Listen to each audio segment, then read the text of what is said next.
Танцова школа Феерия, една от първите в град Сандански, натрупала много опит, създала много танци, участва винаги активно във всички представления на общината. Бихте ли се представили двете? Това е Татяна Николова, основателят на школата.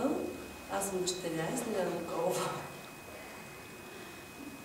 Колко деца обучавате в момента? В момента в школата... В момента имаме 80 деца, повече даже. Така, всяка година започваме това, 85, 90. После, нали, на края на година малко се отсеиват децата. И така, работим в предела 75-80 деца. А каква е жанровата визитка на вашата танцова формация? Какви танци правите?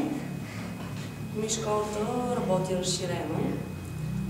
В началото се занимаваше с спортни танци, двойки, но тъй като града ни е малък и поради липса на момчета, започнахме да се занимаваме с модерен балет, характерни танци, в момента модерно течение и хип-хоп.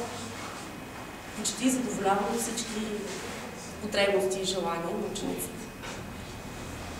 Бихте ли се похвалили с някои свои постижения на сцената тази година или миналата? Всяка година можем да се похвалим с нашите постижения на сцената. Активно участваме във всички конкурси, фестивали, градски мероприятия. Винаги се явяваме призори. Печелим много награди. Харесваме се не само тук, в цялата страна. Хореографията, кой я прави от вас двете? Един много важен елемент на всеки един танц. Хореографията, мисля, че и двете я правиме. Силни. Добър екип сме, допълваме се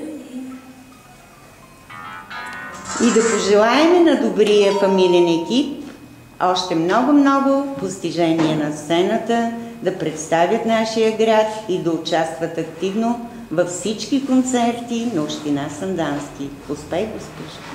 Благодарим ви!